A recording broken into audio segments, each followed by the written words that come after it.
What's up, fam? Hope everybody's doing fantastic out there. Today we are taking a look at a budget banger, if there ever was one. This is from my good buddy Mark.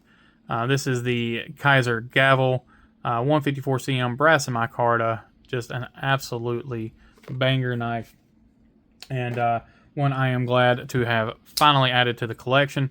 So you guys know Mark with New Breed EDC,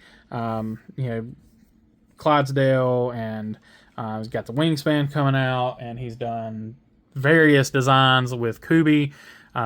Just a absolutely awesome dude, a great designer, and he did a really killer job on this knife here.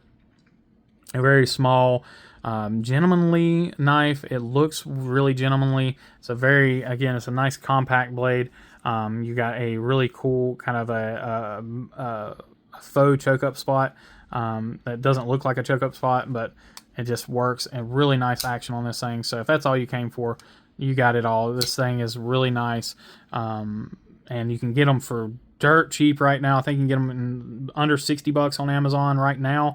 They had them on sale on Kizer's website for $40 recently. I think they're sold out right now. They're still showing $41, but they're sold out, so I don't know if they'll bring them back in before that sale goes off. But if you can pick this thing up for even for the normal price of $80, do it, because this thing it's a great knife.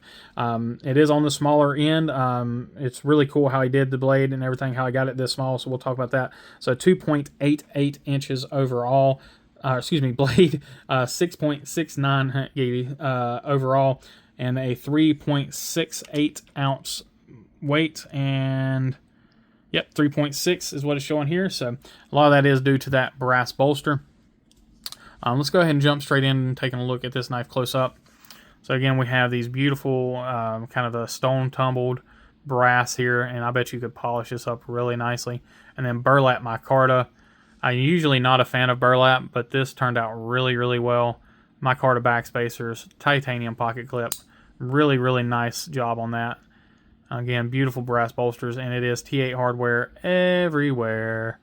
Fantastic. And just the smallest little bitty flipper with a little bit of jimping there. And thankfully, Kizer actually made that jimping functional, because without it, you wouldn't be able to get this thing flipped open. Typical Kizer branding.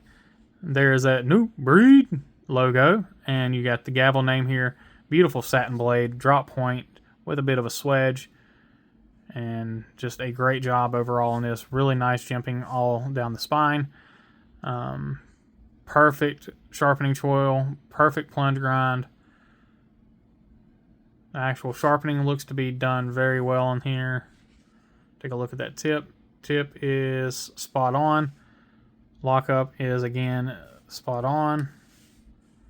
Right down Main Street.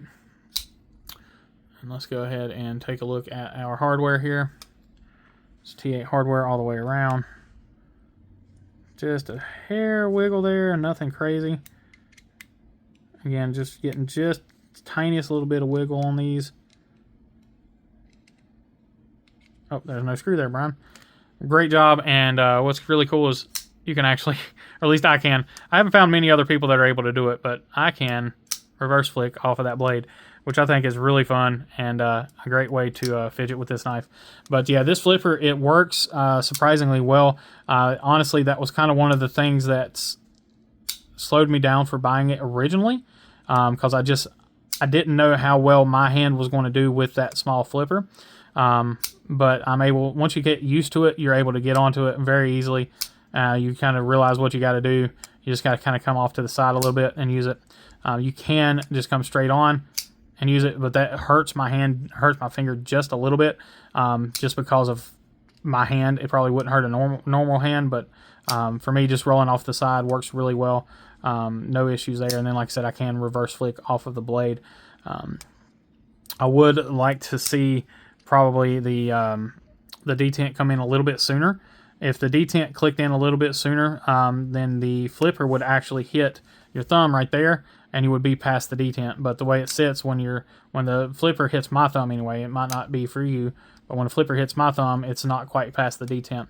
So I do catch myself double clutching this knife from time to time, but it's no big deal. I just kind of have to let it drop down onto my thumbnail, and then just let it ride. And then that, because it's just the blade itself, the flat of the blade is hitting my thumbnail, it's not a big deal. It just, you know, it's just something you got to get comfortable with.